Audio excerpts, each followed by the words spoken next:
Good morning, fellow Americans. I hope you're surviving the zombie apocalypse. By now I'm sure you know that zombies are actually more afraid of you than you are of them. With that said, I'd like to teach you some rules of gun safety and how to protect yourself. There are 3 things you need to know. Number 1, always treat your weapon as though it were loaded, meaning pointing it straight down or straight up at all times. Number 2, never load your gun or cover your trigger until you're ready to fire.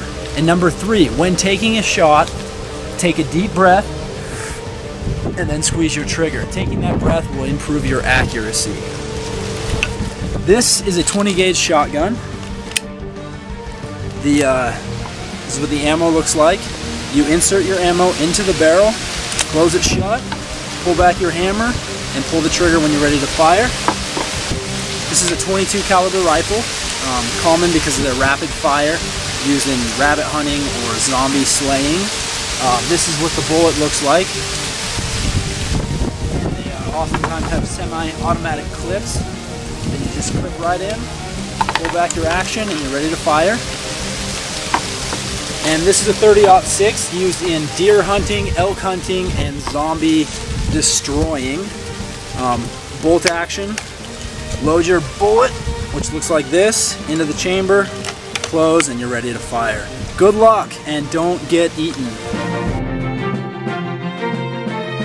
Okay, so we're going to be learning how to build a fire today, and I'm going to break it down into 3 steps. And so step number 1 is gathering all of your wood together. So I've gathered a bunch of really small twigs, that kind of thing, and then a little bit bigger pieces, and then from a log, these are the bigger pieces that we need to keep our fire going. So step 1 is to just gather all of this together.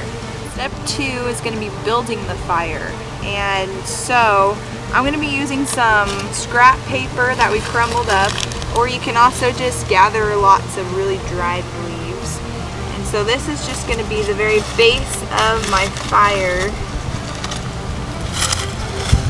and this will make it so that it lights really, really easily.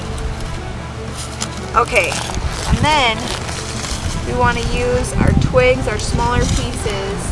You want to make sure that the ones that you've gathered are ones that are really dry, and you can tell because when you break them it makes a really good cracking noise.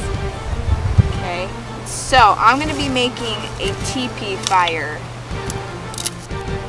Okay, step number 3 is lighting your fire. So you can do this with matches or lighter or flint if you're really ambitious, and I have a lighter here. And so I left certain entry points into the fire so that I can get in here and light my paper, and then that will light my wood on fire. So now you have your fire, and you just got to add wood as needed to keep it going.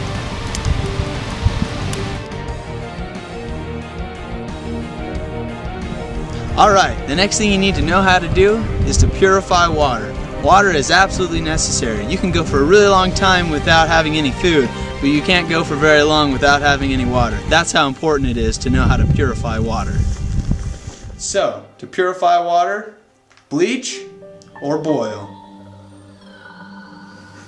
One of the best ways to purify water is to boil it. You can do this over a campfire, or you can use your own handy dandy mini stove. So after putting the water on, you bring it to a boil and leave it there for at least a minute. This will kill all the bacteria and purify the water.